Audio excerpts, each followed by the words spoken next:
de predicar la palabra de Dios, a mi pastor por la confianza y a ustedes le agradezco por haber venido en esta noche. Así que ¿cuántos están listos? Si trajo su Biblia, por favor, ábrala en el libro 1 Samuel, capítulo 28, versículos del 3 al 6. Vamos a ver la historia, quizás me atrevería a decir, de uno de los personajes icónicos de la Biblia, personaje que es ejemplar en todos los aspectos de su vida para nosotros. Si está en la Biblia es porque Dios tiene un mensaje para nosotros por medio de su vida, así que vamos a prestar atención en esta noche. Como cristianos vamos a enfrentar varios tipos de peligros en nuestro caminar en Cristo. Por ejemplo, vamos a tener tentaciones en todas las áreas, dependiendo cuál sea su debilidad, cuál sea su inclinación como persona, ya sea un ataque del enemigo. Somos cristianos y tenemos un enemigo. ¿Cuántos dicen amén? Gente envidiosa que querrá dañar nuestras vidas. Se van a presentar momentos también, quizás vamos a sufrir peligros de asalto, vamos a tener quizás accidentes, etcétera, etcétera. Usted le puede añadir a la lista. Pero hay un peligro muy diferente a todos estos que yo mencioné antes, el cual nos puede llevar a la muerte espiritual y también física. Y este peligro somos nosotros mismos. Este es el peligro más grande que hay, cuando nuestro yo, nuestro ego, nuestra carnalidad nos impide reconocer y confesar nuestras fallas, nuestro orgullo, y prácticamente esto ata las manos de Dios y Dios ya no puede trabajar en nuestras vidas. Por eso es de que nosotros mismos somos nuestro mayor problema, nuestro enemigo número uno a vencer. Y en esta noche yo quiero predicar un sermón que le he titulado El peligro más grande. Y vamos a leer el texto principal, 1 Samuel 28, del 3 al 6. ¿Cuántos lo tienen? Ya Samuel había muerto y todo Israel lo había lamentado. Y le habían sepultado en Ramá, su ciudad. Y Saúl había arrojado en la tierra a los encantadores y adivinos. Y se juntaron pues los filisteos y vinieron y acamparon en Sunem. Y Saúl se juntó a todo Israel y acamparon en Gilboa. Y cuando vio Saúl el campamento de los filisteos, tuvo miedo y se turbó su corazón en gran manera. Y consultó Saúl a Jehová, pero Jehová no le respondió, ni por sueños, ni por Urim, ni por profetas. Vamos a orar en esta noche. Gracias te doy, Dios, por la oportunidad de predicar tu palabra una vez más, Señor. Gracias por este privilegio, Señor, que me das. Te pido, Dios, que tu gracia y que tu Espíritu Santo, Señor, me acompañe, Dios, para que tu palabra fluya y el mensaje sea claro, Señor. Ayúdame, Señor, a no hablar cosas que hay en mi corazón, Señor, pensamientos propios, sino que sea tu propia palabra, Señor, edificándonos a cada uno de nosotros, porque necesitamos de ti en esta noche, mi Dios. Abrimos nuestro corazón y nuestra mente. En el nombre de Jesús te damos gracias. Y la iglesia dice un fuerte amén. El peligro más grande. Y en primer lugar quiero ver los inicios de Saúl. Vamos a irnos a 1 Samuel 9. Vamos a ver cómo comienza el rey Saúl. Bueno, antes de ser rey, cómo era. Saúl entra en escena cuando el pueblo de Israel pide un rey a Dios. Dios los complace escogiendo a una persona hasta ese momento ejemplar y destacada. Lo vamos a leer, 1 Samuel 9, 17 al 21. Dice de la siguiente manera: y luego que Samuel vio a Saúl, Jehová le dijo: he aquí, este es el varón del cual te hablé, este gobernará mi pueblo. Acercándose pues Saúl a Samuel en medio de la puerta, le dijo: te ruego que me enseñes dónde está la casa del vidente. Y Samuel respondió a Saúl diciendo: yo soy el vidente, sube delante de mí al lugar alto. y come hoy conmigo, y por la mañana te despacharé y te descubriré todo lo que está en tu corazón. Y las asnas que se te perdieron ya hace 3 días, pierde cuidado de ellas porque se han hallado. Mas, ¿para qué es todo esto lo que hay de codiciable en Israel, sino para ti y para toda la casa de tu padre? Y Saúl respondió y dijo: ¿no soy yo hijo de Benjamín, de la más pequeña de las tribus de Israel? Y mi familia no es la más pequeña de todas las tribus de la tribu de Israel. ¿Para qué pues me has dicho cosa semejante? Capítulo 10, versículo 1. Tomando entonces Samuel una redoma de aceite, la derramó sobre su cabeza y lo besó y le dijo: ¿no te ha ungido Jehová por príncipe sobre su pueblo Israel? Aquí es donde Samuel derrama el aceite para ungirlo y para hacerlo rey sobre Israel. Saúl era alguien humilde, alguien que no se sentía superior a nadie más. Él mismo declara las palabras de que era de la familia más pequeña de su tribu, y la tribu a la que pertenecía era una más pequeña de Israel. Prácticamente era como insignificante.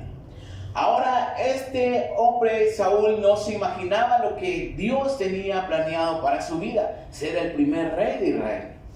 Un gran privilegio para una persona y para una familia. Si usted lee la historia en los capítulos siguientes, se va a dar cuenta que Saúl, siendo rey, empieza a expulsar a los hechiceros, a los magos, encantadores, a la gente idólatra del pueblo de Israel. Y era algo que se esperaba del nuevo rey: hacer la voluntad de Dios. Y esto significa, mis hermanos, que se va a hacer lo que a Dios le agrada. Samuel ungió a Saúl como rey, derramando el aceite sobre su cabeza. Sabemos que en ese tiempo el aceite era representación del Espíritu Santo. Hoy en día ya no. Ya el aceite pues es cualquier aceite. Entonces esto nos dice de que Saúl empieza bien, siendo un rey lleno del Espíritu Santo. Hablando de nosotros en esta noche, cuando Cristo nos perdona, nos damos cuenta de que somos bienaventurados, que somos dichosos por obtener su perdón, y empezamos a vivir el cambio que Dios ha hecho en nuestras vidas. Empezamos a aborrecer el pecado, empezamos a echar de nuestra vida quizás la mentira, los malos hábitos, las malas palabras, el orgullo, el chisme, la pornografía, los vicios, todo eso que traíamos y que Dios nos hizo libres. En fin, empezamos a vivir para Dios haciendo su voluntad. Cuando vivimos haciendo la voluntad de Dios, nos convertimos en una bendición para otras personas porque somos luz. También podemos hacer ver a otros que necesitan a Dios. Es cuando empezamos a evangelizar, a predicar de Cristo, porque hemos experimentado lo que Dios ha hecho en nosotros y sabemos de que Dios es real. Amén. Ahora, mis hermanos, volviendo al texto, para entender lo que estamos viendo acerca de Saúl, tenemos que entrarnos a la historia. Tenemos que ir a la época antes de que Saúl empiece a reinar. Vamos al libro de Jueces. Vamos a ver el contexto del por qué la gente quizás exigía un rey al profeta Samuel. Jueces 21-25. Este era el comportamiento del pueblo de Israel. Después de que Josué conquista la tierra prometida y empieza a dividir las tierras, Jueces 21-25 dice de la siguiente manera: en estos días no había rey en Israel y cada uno hacía lo que bien le parecía. La Biblia dice de que antes de que Israel tuviera rey, cada quien hacía lo que la gana le daba. Prácticamente se vivía un tiempo de anarquía. Esto me recuerda a lo que Jesús dijo en Mateo 24 acerca del futuro. Mateo 24:13 dice que el amor de muchos se enfriará, porque la maldad va a ir en aumento. Y esa palabra maldad en el griego significa sin ley. O sea que prácticamente la gente de esa época y la gente en un futuro, cuando Jesús lo predice, va a vivir sin la ley de Dios en su corazón. Entonces van a hacer lo que se les da la gana. Se vivía un tiempo de pecado en ese entonces, había mucha idolatría. Los pueblos de Israel que vivían alrededor eran verdugos del pueblo de Dios, los mantenían en esclavitud, quizás se aprovechaban de ellos y aún así la gente no buscaba de Dios. Tiempo después se levanta Elí como sacerdote, que era el encargado de ministrar al pueblo de Dios las leyes de Dios. Pero los hijos de Elí eran un desastre porque en vez de ellos de guiar al pueblo de Dios a cumplir los mandamientos, más bien corrompían al pueblo. Luego Samuel fue puesto como juez y como profeta para el pueblo de Israel, pero la gente quería un rey como las demás naciones. Eso lo puede leer en 1 Samuel 10. Dios le dice a Samuel: no te preocupes, haz lo que ellos quieren porque no te han desechado a ti, me han desechado a mí. Y es donde entonces Saúl empieza a gobernar y es ungido y es elegido por Dios. Y sabemos que lo primero que hizo fue echar a los idólatras, a los brujos, hechiceros, y empieza a limpiar al pueblo. Y la presencia de Dios, pues quizás se empezaba a sentir y las cosas se empezaban a mejorar. Saúl, como rey lleno del Espíritu Santo, empieza a derrotar a sus enemigos, a los amonitas. Saúl sabía que Dios estaba a su lado, estaba con él. Y con esto en mente sabía que Dios siempre le iba a dar la victoria, y así fue hasta cierto momento. De la misma manera, cuando nosotros actuamos siendo nuevos conversos, sabemos de que Dios está haciendo una obra en nosotros y esto nos da valor y confianza para superar cualquier obstáculo, cualquier cosa que se nos oponga para seguir haciendo la voluntad de Dios. No sé si usted se recordará al principio cuando Dios le perdonó y le restauró, todo era maravilla, todo era nuevo, todo era iglesia, todo era estar aquí. Y es que las primeras obras de un nuevo converso son inolvidables porque son tiempos de bendición, son tiempos de cambio y quizás de muchas victorias. Esto fue en los inicios de Saúl, en su reinado. Fueron tiempos de victoria para todo el pueblo de Israel. Pero no siempre fue así. La Biblia dice que pasa el tiempo y Saúl empieza a cometer error tras error, lo cual lo llevó a pagar una consecuencia muy grande. 1 Samuel 28:6. El texto principal. 1 Samuel 28:6 dice: y consultó Saúl a Jehová, pero Jehová no le respondió ni por sueños, ni por Urim, ni por los profetas. ¿Qué pasa aquí en este entonces? Dios se había apartado de Saúl, pero esto fue porque Saúl descuidó su relación personal con Dios, y esto fue tan fatal para él que la presencia de Dios ya no estaba con Saúl. Y todavía, aparte de eso, un espíritu malo de parte de Dios lo atormentaba. Me imagino que, o solo saber de estar en un lugar donde la presencia de Dios no esté, eso debe ser feo. Debe ser terrible, y todavía un espíritu malo atormentando. No la estaba pasando bien Saúl, pero fue por los errores que él había cometido antes. En segundo lugar, quiero ver cuando el yo se manifiesta. La presencia de Dios ya no estaba con el rey Saúl. Muchas consecuencias vinieron a su vida, pero lo impresionante es que Saúl, después de ser una persona humilde, después empezó a ser alguien orgulloso. Alguien que había puesto duro el corazón y empezó a sentirse el uyuyuy, como dicen por ahí. 1 Samuel 15, del 10 al 35, vamos a leer rápidamente.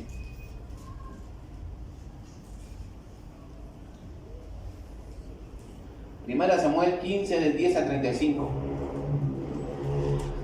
Y vino palabra de Jehová a Samuel diciendo: me pesa haber puesto por rey a Saúl, porque se ha vuelto en pos de mí y no ha cumplido mis palabras.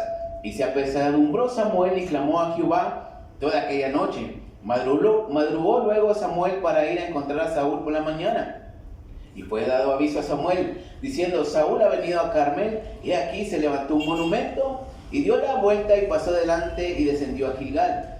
Vino pues Samuel a Saúl, y Saúl le dijo: bendito seas tú de Jehová, yo he cumplido la palabra de Jehová. Samuel entonces dijo: pues, ¿qué es este balido de ovejas y bramido de vacas en este que yo oigo con mis oídos? Y Saúl respondió: de Amalec los han traído, porque el pueblo perdonó lo mejor de las ovejas y de las vacas para sacrificarlas a Jehová tu Dios. Pero lo demás lo destruimos.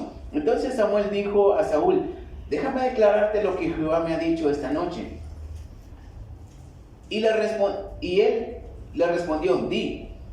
Y dijo Samuel: aunque eras pequeño en tus propios ojos, no has sido hecho jefe de las tribus de Israel, y Jehová te ha ungido por rey sobre Israel. Y Jehová te envió en misión y dijo: ve, destruye a los pecadores de Amalec y hazles guerra hasta que los acabes. ¿Por qué pues no has oído la voz de Jehová, sino que, vuelto al botín, has hecho lo malo ante los ojos de Jehová? Y Saúl respondió a Samuel: antes bien he obedecido la voz de Jehová, y fui a la misión que Jehová me envió, y he traído a Agag, rey de Amalec, y he destruido a los amalecitas. Mas el pueblo tomó del botín ovejas y vacas, las primicias del anatema, para ofrecer sacrificios a Jehová tu Dios en Gilgal. Y Samuel dijo: ¿se complace Jehová tanto en los holocaustos y víctimas como en el que se obedezca a las palabras de Jehová? Ciertamente el obedecer es mejor que los sacrificios, y el prestar atención que la grosura de los carneros. Porque como pecado de adivinación es la rebelión, y como ídolos e idolatría la obstinación.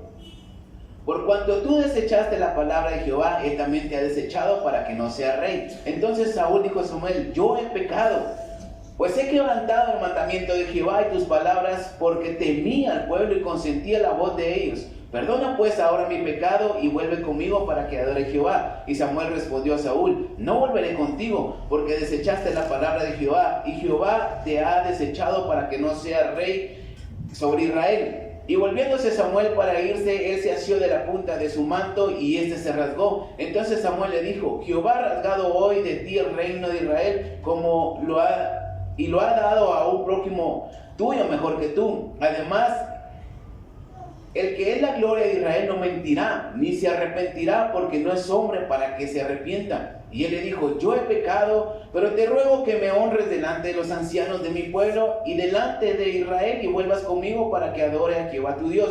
Y volvió a Samuel tras Saúl, y adoró a Saúl a Jehová. Después dijo Samuel: traedme a Agag, rey de Amalec. Y Agag vino a él alegremente, y dijo a Agag: ciertamente ya pasó la amargura de la muerte. Y Samuel dijo: como tu espada dejó a las mujeres sin hijos, así tu madre será sin hijos entre las mujeres. Entonces Samuel cortó en pedazos a Agag delante de Jehová en Gilgal. Se fue luego Samuel a Ramá, y Saúl subió a su casa en Gabá de Saúl, y nunca más después vio Samuel a Saúl en toda su vida. Y Samuel lloraba a Saúl, y Jehová se arrepentía de haber puesto a Saúl por rey sobre Israel. Y Jehová se arrepentía de haber puesto a Saúl por rey sobre Israel. Ahora, si usted puso atención a lo que leímos, que fue algo largo, la palabra arrepentirse y pesar apareció varias veces. Entonces esto nos quiere decir algo. La palabra arrepentirse o pesar en hebreo es nalham, y esto significa o se traduce como respirar profundamente, suspirar o lamentarse. Prácticamente es como que, no sé si usted ha hecho así alguna vez, hasta torce los ojos para arriba, así como que así le hacía Dios cada vez que miraba a Saúl. Ahora, el libro de Números 23:19, lo lee en su casa, dice que Dios no es hombre para que mienta, ni hijo de hombre para que se arrepienta. Pero la Biblia aquí dice que sí se arrepintió de haber puesto a Saúl como rey. Como que se contradice, pero no, ahorita lo vamos a ver. El libro de Números, está hablando de que Dios no es hijo de hombre para que mienta ni se arrepienta. Está hablando en un contexto de que el pueblo de Israel estaba sufriendo ataques de hechicería. Usted se recuerda, el rey Balac contrató a Balaam para que profetizara en contra de Israel. Y Balaam empieza a decir estas palabras: que Dios no es hijo de hombre para que mienta, ni hijo de hombre para que se arrepienta. Y esto es claramente de que, a pesar de que el pueblo de Israel fallaba una y otra vez ante Dios, Dios no iba a faltar a su promesa hecha a Abraham. O sea, a pesar de cómo eran, Dios iba a cumplir, no se iba a arrepentir. Y estas mismas palabras las repite Samuel en el versículo 29 de lo que acabamos de leer. Ahora, el arrepentimiento de Dios acá con Saúl, en otras partes de la Biblia, cuando dice que Dios se arrepiente de haber creado al hombre y de Saúl, de haberlo puesto como rey, sí es un arrepentimiento, pero de cambio de parecer, de peso y de dolor en su corazón. El comentario de la Biblia de Estudio Teológico dice: esto significa que Dios siente una verdadera pena al contemplar el pecado de Saúl. Sin embargo, no significa que Dios crea que su decisión al nombrar rey a Saúl haya sido un error en el panorama de sus planes para la historia. No se aborda el tema si Dios sabía de antemano o no que Saúl iba a comportarse de esa manera, porque si no, pues ya no existiéramos. ¿Cuántos dicen amén? Pero lo interesante aquí es de que no es de que Dios se haya equivocado con Saúl. Los planes para el pueblo de Israel siguieron. El problema era Saúl. Pero quizás ahora lo importante es entender de que la naturaleza de Dios es veraz. Él nunca va a mentir. La mentira no cabe en Él. ¿Cuántos lo saben? El arrepentimiento no es de que Dios nos diga a nosotros: bueno, te voy a dar esta bendición si tú haces lo que yo te digo. Pero como vamos a fallar, luego el Señor nos va a decir: ¿y sabes qué? Mejor ya no. O sea, Dios no es así. Dios cumple sus promesas, seamos como seamos, porque Dios no va a quebrantar su ley, no va a quebrantar sus promesas. Ahora quizás sí le va a pesar en la forma en que actuamos. Sí le va a pesar, sí le va a doler en su corazón, quizás en la forma en cómo le fallamos. Así como el rey Saúl le pesaba. Era un arrepentimiento de que otra vez Saúl fallando. Pero no significa que no lo amaba.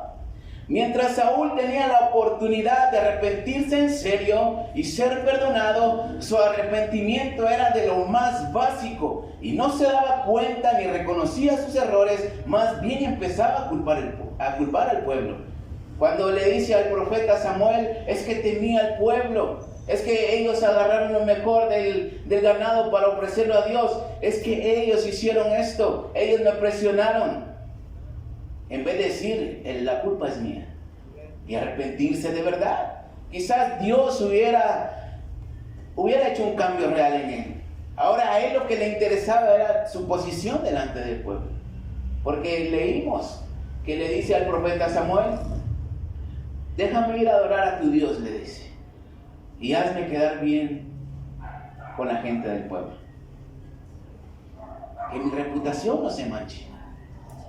Cuando nuestro yo empieza a manifestarse, hay un peligro, porque es más fácil, o es más difícil, reconocer las fallas que cometemos al no obedecer la palabra de Dios, mucho menos a un consejo que nos den, en este caso de nuestro pastor. Cuando el yo se manifiesta es cuando lo que hemos logrado empezamos a decir es por nuestro propio esfuerzo, por mi dedicación, y ya no lo vemos como una bendición de Dios. Empezamos a culpar a los demás, a decir: es que la culpa es de aquel, la culpa es del otro, y no reconocemos nuestros errores, porque nos vamos a excusar para quedar bien delante de Dios o delante de los demás. Pero sabe, en esta noche, por más diplomáticos que seamos, educados, elocuentes, profesionales, conocedores, la imagen que tenemos delante de Dios es que somos una humanidad caída y necesitamos de su redención. ¿Cuánto lo creen? Necesitamos de su perdón. A Dios no le va a impresionar lo que hemos logrado. Entonces, debería preocuparnos más cómo estamos delante de Dios, que siempre querer manifestar una imagen intachable delante de los demás, de perfección. 1 Samuel 15, una vez más, 34 y 35. Se fue luego Samuel a Ramá, y Saúl subió a su casa en Gabá de Saúl, y nunca después vio Samuel a Saúl en toda su vida, y Samuel lloraba a Saúl, y Jehová se arrepentía de haber puesto a Saúl por rey. Ahora, otra cosa impresionante es de que Saúl jamás volvió a ver a su pastor Samuel. porque sabía que siempre lo iba a corregir. Sabía que siempre le iba a decir lo que Dios tenía para su vida, y a él no le gustaba. Saúl estaba mal y lo que menos quería era reconocerlo. Lo que menos quería era saber que estaba mal, porque él era el rey de Israel, porque él era quizás el mandamás ahora. Por eso muchos de nosotros ya no consultamos a Dios y mucho menos ya no venimos con el pastor para pedir un consejo. Aunque estamos mal, ya no queremos venir. Y el yo de Saúl lo llevó a tener un final muy lamentable, algo que Dios quizás no tenía planeado para él. Pero cuando el yo se presenta, es un gran peligro porque nos hace ser independientes de Dios. Y si no identificamos esas fallas en nosotros, también podemos tener un triste final como el de Saúl. Y en tercer lugar, quiero ver el final de Saúl. Vamos a leer 1 Samuel 28.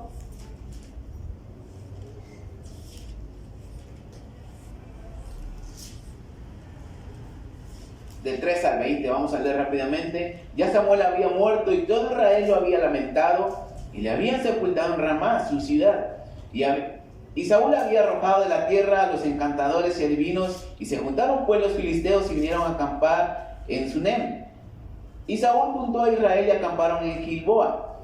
Y cuando vio Saúl el campamento de los filisteos, tuvo miedo y se turbó su corazón en gran manera y consultó a Jehová, pero Jehová no le respondió ni por sueños, ni por Urim, ni por profetas. Entonces Saúl dijo a sus criados: buscad a una mujer que tenga espíritu de adivinación, para que yo vaya a ella y por medio de ella pregunten. Y sus criados le respondieron: he aquí hay una mujer en Endor que tiene espíritu de adivinación. Y se disfrazó y se puso otros vestidos y se fue con 2 hombres. Y vinieron a aquella mujer de noche y le dijo: yo te ruego que me adivines por el espíritu de adivinación y me hagas subir a quien yo te dijera. Y la mujer le dijo: he aquí tú sabes lo que Saúl ha hecho, cómo ha cortado de la tierra a los evocadores y a los adivinos. ¿Por qué pues pones tropiezo a mi vida para hacerme morir? Entonces Saúl le juró por Jehová, diciendo: vive Jehová, que ningún mal te vendrá por esto. Y la mujer entonces dijo: ¿a quién te haré venir? Y él respondió: hazme venir a Samuel. Y viendo la mujer a Samuel, clamó en alta voz y habló aquella mujer a Saúl diciendo: ¿por qué me has engañado? Pues tú eres Saúl. Y el rey dijo: no temas, ¿qué has visto? Y la mujer respondió a Saúl: he aquí dioses que suben de la tierra. Y él le dijo: ¿cuál es su forma? Y él respondió: un hombre anciano viene cubierto en un manto. Saúl entonces entendió que era Samuel, y humillando su rostro a tierra hizo gran reverencia. Y Samuel dijo a Saúl: ¿por qué me has inquietado haciéndome venir? Y Saúl respondió: estoy muy angustiado, pues los filisteos pelean contra mí, y Dios se ha apartado de mí y no me responde más, ni por medio de los profetas, ni por sueños.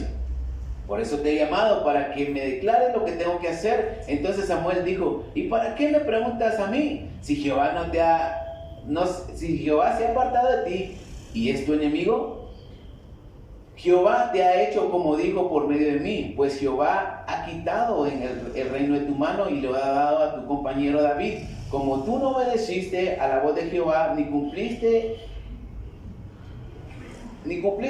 el ardor de su ira contra Amalek, por eso Jehová te ha hecho esto hoy. Y Jehová entregará a Israel también contigo en manos de los filisteos, y mañana estaréis conmigo, tú y tus hijos, y Jehová entregará también el ejército de Israel en mano de los filisteos. Entonces Saúl cayó en tierra, cuán grande era, y tuvo temor por las palabras de Samuel, y estaba sin fuerzas, porque en todo el día, aquella noche, no había comido pan. Ahora, esto es algo tremendo, por decirlo así. Para este momento Saúl ya se había desviado totalmente de Dios. El Espíritu de Dios ya no estaba con él. Y no solamente esto, sino que un espíritu malo lo atormentaba.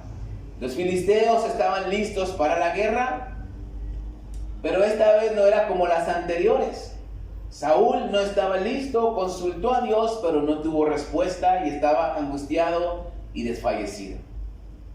Lamentablemente termina buscando a una divina, la misma que había expulsado quizás años atrás. Endor quedaba a unos 12 kilómetros de donde Saúl vivía, y él fue de noche disfrazado para que la gente no lo viera. Ahora, cuando nuestro yo, mis hermanos, se manifiesta, nos tiene cegados. Cualquier consejo correcto de parte de Dios, ya sea por medio del pastor, ya sea por medio de un hermano, por medio de la misma palabra de Dios, no se va a antojar a nuestras vidas. Entonces es donde vamos a pedir consejo con viejas amistades, mundanas, quizás con otros pastores de otras iglesias que sí nos van a seguir el rollo, que no tienen base bíblica, ni sana ni correcta. Algunos otros más quizás van a ir a la prensa, al diario, a leer el horóscopo. Hay gente que lo hace. Me acuerdo que en una ocasión, no me acuerdo la verdad quién es, igual no le iba a decir quién era. Pero me acuerdo que le encontré a un hermano unos recortados, unas frases de un horóscopo. Y yo cuando lo vi le pregunto, ¿y por qué lo tenés? Es que me gustaron estas palabras y las recorté y siempre las leo. Me parece algo inocente, algo insignificante, pero esto es del diablo. Cuando dicen amén, a veces creemos más en esas palabras del diablo, porque no podemos decir otra cosa que a la misma palabra de Dios. Y es más, si queremos ser más religiosos, vamos a escuchar a gente motivadora cristiana que nos diga: no te preocupes, todo va a estar bien, Dios está de tu parte, tú naciste para ser feliz, no te preocupes, con Dios todo es posible, vamos, sigamos adelante, cosas mejores van a venir, lo mejor está por venir. ¿Ha escuchado usted este tipo de gente? Motivadores cristianos que solo les gusta estar moviendo las cosas ahí a su favor. Ahora, en lo personal, yo le puedo decir que una de las cosas que más aborrezco es saber de esta gente, o escuchar frases o predicaciones de este tipo de predicadores que solamente hablan del humanismo, hablan de las motivaciones y de que todo va a estar bien. Cuando a veces no todo está bien, cuando dicen amén. Esa es la realidad. A veces no todo va a estar bien, a veces ya no queremos saber nada, a veces Dios no nos responde, y ahí es donde nos podemos amargar y agüitar. Pero cuando nuestro yo se manifiesta, nuestro orgullo, nuestro ego está manifestado al 100%, preferimos escuchar este tipo de cosas antes de escuchar un consejo correcto, antes de venir a la palabra de Dios. Hay gente que sabe bien qué tiene que hacer y pide un consejo, y el consejo le reafirma o le afirma lo que tiene que hacer, pero puede más su orgullo o su yo, el amor propio de él, la vergüenza del qué dirán los demás, puede más que su misma salvación y su destino en Dios. Recuerden, a Saúl no le interesaba ser perdonado por Dios, le interesaba más quedar bien delante de los ancianos, delante de las tribus de Israel. Cuando le dice a Samuel: vamos a adorar a Dios y hazme quedar bien con los demás, para que en su historial no apareciera que fue un mal rey. Pero en esta noche, mis hermanos, la buena noticia es de que Dios nos puede restaurar. Dios puede cambiar nuestras vidas, toda vez nosotros dejemos que el Espíritu Santo obre dentro de nosotros. Pero esto es cuestión de que nosotros querramos también. La pelea entre los filisteos y el pueblo de Israel estaba lista. Saúl no lo estaba. Él se encontraba en Gilboa, y esto significa manantial hirviente o burbujeante. Esto quiere decir que la cosa estaba tensa, la cosa estaba que ardía, y la situación no era cómoda para Saúl. Lo impresionante es de que Saúl, sabiendo su situación, que Dios estaba en contra de él, que nada le estaba saliendo como él quería, estaba angustiado, sabía que si peleaba con los filisteos iba a perder, quizás hasta morir, como se lo había dicho según el profeta Samuel a través de la divina. Aún así él no se arrepiente. Si él quizás hubiera pedido perdón a Dios, se hubiera humillado, quizás otra cosa hubiera sido. Quizás él hubiera salido victorioso de los filisteos. Quizás la cosa hubiera sido diferente. Pero, ¿sabe, mi hermano? El pedirle perdón a Dios para Saúl significaba reconocer que él había sido un mal rey hasta ese momento. Y eso él no lo iba a tolerar, porque a él le interesaba más su imagen intachable. Saúl quería la bendición de Dios, pero sin arrepentimiento. Y así no se puede. Pero ¿por qué Saúl no se arrepintió, pidió perdón a Dios por sus pecados? Por la dureza de su corazón. Sabía que estaba mal y sabía que necesitaba a Dios, pero Dios ya no le respondía, porque él no se humilló delante de Dios. Solo quería una respuesta de Dios, pero sin arrepentimiento. Y ese es el peligro más grande para nosotros. Sabiendo que necesitamos de Dios y sabiendo qué debemos hacer para obtener su favor y su perdón, no lo hacemos porque nuestro yo no nos deja, no nos permite. Aparte, la gracia es un regalo inmerecido. También Dios pone este regalo en nosotros, y esto es el arrepentimiento, la convicción de que somos pecadores, y ahí es donde reconocemos que necesitamos de Dios, cuando el Espíritu Santo nos redarguye por dentro y nos hace reconocer que estamos mal. Esto nos abre el campo a que Dios nos perdone. Esto nos conecta con Dios cuando el Espíritu Santo nos redarguye. Pero sin Espíritu Santo en nuestras vidas, sin que nos redarguya, no va a ser posible. La Biblia dice en 1 Juan 1:9 que si hemos cometido pecado, Dios es fiel y justo para perdonarnos de todo pecado. Proverbios 28:13 también dice que el que cubre sus pecados no prosperará, pero el que los confiesa y se aparta alcanzará misericordia. Cuando ya no sentimos esa necesidad de arrepentirnos es cuando estamos en el mayor peligro de nuestro yo manifestado y podemos perdernos eternamente. Lo triste es que no nos vamos a ir nosotros solos, como decía el pastor en la mañana. Nuestras decisiones arrastran a nuestra familia. Nuestras decisiones, buenas o malas, van a afectar a los nuestros. Como dijo Shakira en la canción, vamos a salpicar a los demás.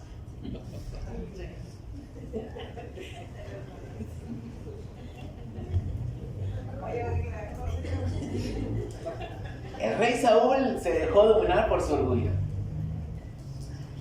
Y el quedar bien delante del pueblo antes que quedar bien con Dios. Si él se hubiera arrepentido en ese momento, Dios lo perdona. Porque Dios se deleita en perdonarnos. A Dios le place, a Dios le gusta. Y le hubiera dado la victoria contra los filisteos. Su reino hubiera sido más extenso. Quizás David ya no aparecería como rey de Israel, porque hubieran sido sus descendientes que tomarían el reinado. Pero lamentablemente su orgullo lo llevó a tomar una decisión muy penosa. 1 Samuel 31,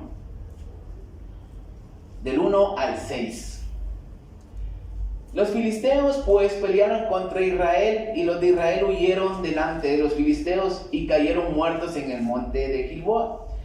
Y siguiendo los filisteos a Saúl y a sus hijos, mataron a Jonatán, a Abinadab y a Melquisua, hijos de Saúl. Y arreció la batalla contra Saúl, y le alcanzaron los flecheros, y tuvo gran temor de ellos. Entonces dijo Saúl a su escudero: saca tu espada y traspásame con ella, para que no vengan los incircuncisos y me traspasen y me encarnezcan. Mas su escudero no quería, porque tenía gran temor. Entonces Saúl tomó su propia espada y se echó sobre ella, y viendo a su escudero aún muerto, él también se echó sobre su espada y murió con él. Así murió Saúl aquel día juntamente con sus 3 hijos y su escudero y todos sus varones. No tenía que terminar Saúl así. Este no era el final para el primer rey de Israel. Pero el diablo se la ganó por medio de su orgullo, por medio del engaño. Termina suicidándose, y la falta de arrepentimiento de él, esa decisión que él tomó de no arrepentirse ante Dios, afectó a sus hijos y a toda su familia y a todo el pueblo de Israel.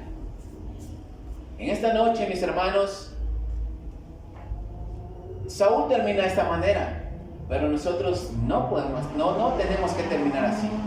Tenemos la esperanza de arrepentirnos. En esta noche tenemos la oportunidad de venir ante Dios. Dios nos quiere perdonar y estamos a tiempo. ¿Cuántos dicen amén? Lo lamentable sería que sigamos con nuestro orgullo, con nuestra indiferencia delante de Dios y nuestro yo manifestado. Amén. ¿Sabe? Va a llegar un día donde quizás queramos arrepentirnos y ya no vamos a poder. Quizás ya va a ser muy tarde, como Saúl. El orgullo no nos va a dejar y terminaremos suicidándonos espiritualmente como Saúl y vamos a entregarnos al pecado con todo otra vez. Tengamos cuidado de no perder el regalo de la gracia y del arrepentimiento. Amén. Para concluir en esta noche, Isaías 1:18. Venid pronto a mí, dice Jehová, si vuestros pecados son como la grana, serán emblanquecidos, y si fueren como el carmesí, vendrán a ser como blanca lana. No sé si lo dice así o está al revés, pero ese es el punto. Isaías 55:6. Buscad a Jehová mientras puede ser hallado. Y estamos a tiempo en esta noche. Mateo Henry dice en un comentario acerca de Saúl que mientras haya una pizca de arrepentimiento nosotros, que aprovechemos para hacerlo, hagámoslo sin dudar. No tenemos que terminar como Saúl. Denle un fuerte aplauso en esta noche al Señor Jesucristo. Agradecemos, Dios, por esta oportunidad.